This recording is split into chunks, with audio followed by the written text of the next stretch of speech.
नमस्कार, आप देख रहे हैं एबी स्टार न्यूज। मैं हूं आपके साथ सपना वर्मा। वक्त हो चला है बड़ी खबर का, रुख कर लेते हैं बड़ी खबर की तरफ, जो कि कानपुर से आ रही है। कानपुर में बिकरू कांड जैसा एक हादसा देखने को मिला है। कानपुर में बिकरू कांड जैसे ही एक शख्स ने 55 साल के बुजुर्ग शख्स ने पुलिस वालों पर ताबड़तोड़ फायरिंग करनी शुरू कर दी। आपकी जानकारी के लिए बता दें कि पूरा मामला कानपुर से जुड़ा है। कानपुर में मानसिक रूप से बीमार शख्स का जमकर हंगामा देखने को मिला। दोनाली बंदूक से पुलिस कर्मियों पर ताबड़तोड़ फायरिंग शुरू कर दी। 55 साल के शख्स ने ये फायरिंग की है। दरोगा समेत 3 पुलिसकर्मी इस हमले में घायल हो गए हैं। इस वक्त की बड़ी खबर कानपुर से आ रही है। आर.के. दुबे के रूप में हुई इस शख्स की पहचान, शख्स का नाम आर.के. दुबे बताया जा रहा है, जिनकी उम्र 55 साल है। 55 साल के शख्स ने किस तरीके से लगातार पुलिस कर्मियों पर फायरिंग की। 2 घंटे में शख्स ने छत से की 40 राउंड फायरिंग। करीब 2 घंटे तक ये शख्स अपनी सनक जिस तरीके से सवार थी उस सनक में वो इतना ज्यादा सनक उस पर इतनी हावी हो गई कि उसने 40 राउंड फायरिंग की। पुलिस कर्मियों पर ताबड़तोड़ फायरिंग शुरू कर दी। इस मामले को लेकर डीसीपी पूर्वी प्रमोद कुमार ने बातचीत से पूरा मामला सुलझाया है। किसी तरह से बुजुर्ग को शांत किया गया। दरअसल ये पूरा मामला पारिवारिक विवाद का बताया जा रहा है। पुलिस ने आरोपी को हिरासत में लेकर बेटे बहू को बचाया है। दरअसल बेटा और बहू शख्स की बंधक बने हुए थे। जो बुजुर्ग शख्स है उसने अपने बेटा बहू को बंधक बनाया हुआ था। सिरफिरे से निपटने के लिए पुलिस ने नहीं चलाई एक भी गोली। इस पूरे हमले में जो शख्स की तरफ से हमला हुआ था, बुजुर्ग शख्स पर पुलिस की ओर से एक बार भी गोली नहीं चलाई गई थी।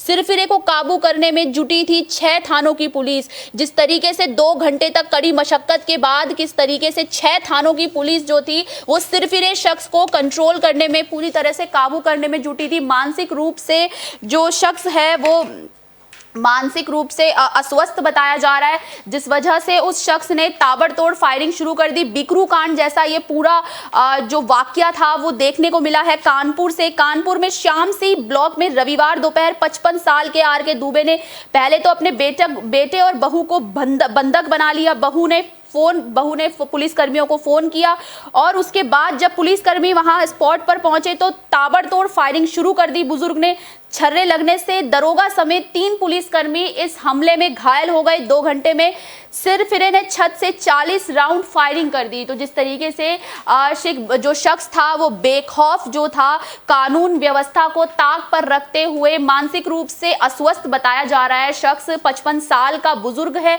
और किस तरीके से 2 घंटे तक उसने अपनी छत से फायरिंग करी और इस फायरिंग में पुलिसकर्मी भी घायल हो गए। लेकिन इस पूरे जो प्रकरण है उसमें ये चीज देखने को मिली कि पुलिस वालों की ओर से शख्स पर एक बार भी फायरिंग नहीं की गई। पुलिस ने एक भी गोली नहीं चलाई है। शख्स लगातार उन पर गोलियां चला रहा था और फिर इस मामले को लेकर डीसीपी पूर्वी प्रमोद कुमार ने बातचीत करके कैसे भी करके मामले को सुलझाया और तत्काल बुजुर्ग को समझा बुझाकर हिरासत में ले लिया है और बेटे बहू को सुरक्षित बचा लिया है। आरोपी मानसिक तनाव में था। इस दौरान पुलिस ने एक भी गोली नहीं चलाई।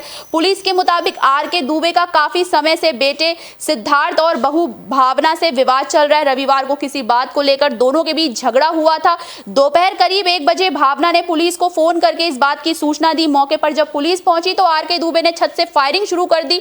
3 पुलिसकर्मियों को छर्रे लग गए। भीतर से चीख पुकार की आवाज सुनाई दे रही थी। पता चला कि आर.के. दुबे ने सिद्धार्थ और भावना को कमरे में बंद कर रखा है। तो किस तरीके से जो बुजुर्ग शख्स था उसने पहले अपने बेटा बहू जो हैं उनको कमरे में बंधक बना लिया और उसके बाद छत पर चढ़कर लगातार 2 घंटे से फायरिंग करनी शुरू कर दी। 6 थानों की पुलिस जो थी शख्स को कंट्रोल करने में जुटी हुई थी।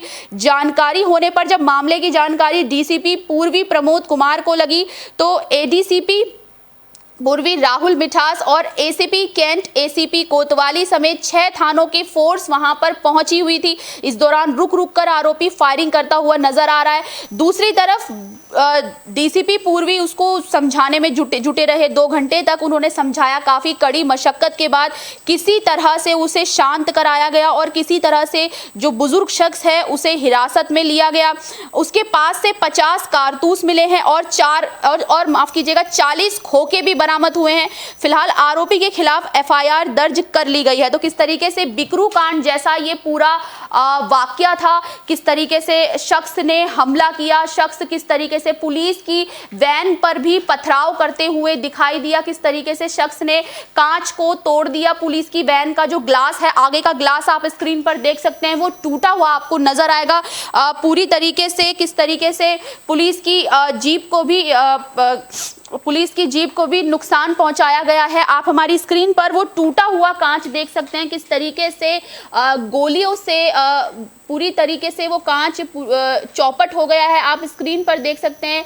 और शख्स के घर की नेम प्लेट भी शो हो रही है। पुलिस जीप पूरी तरह से तबाह हो चुकी है। इस पूरी फायरिंग में पुलिस वालों की तरफ से सबसे बड़ी बात यह थी कि मानसिक रूप से जो ये शख्स अस्वस्थ था, इसे कंट्रोल करने के दौरान पुलिस ने एक भी गोली नहीं चलाई। ये सबसे बड़ी बात है। पुलिस प्रशासन की ओर से जो इस पूरे घटना में एक काबिलियत तारीफ देखने को मिला, वो ये था कि बुजुर्ग शख्स पर पुलिस वालों ने, इतनी गोलियां चलने के बावजूद शख्स की तरफ से पुलिस वालों ने एक भी गोली नहीं चलाई है।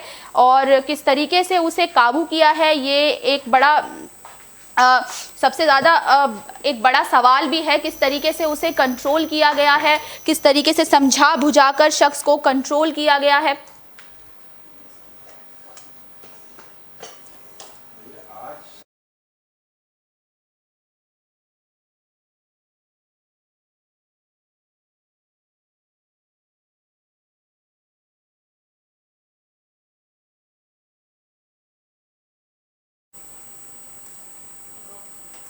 55 साल के बुजुर्ग ने किस तरह से इतनी बड़ी वारदात को अंजाम दिया, किस तरीके से 55 साल का बुजुर्ग बिकरू कांड जैसे प्रकरण जिसकी भयानक छवियां शायद ही आप या हम कोई भूल पाया हो, वो जैसा वाकया फिर से जैसा लगा कि दोहराया जा रहा है। किस तरीके से शख्स ने लगातार पुलिस कर्मियों पे फायरिंग की, लेकिन इस पूरे प्रकरण में देखने वाली बात ये थी कि पुलिस की ओर से जवाबी फायरिंग नहीं की गई जब उन्हें पता चला कि शख्स मानसिक रूप से अस्वस्थ है। बड़ी खबर में फिलहाल के लिए बस इतना ही। मुझे दीजिए इजाजत। देश और दुनिया से जुड़ी तमाम खबरों के लिए देखते रहिए AB स्टार न्यूज़। नमस्कार।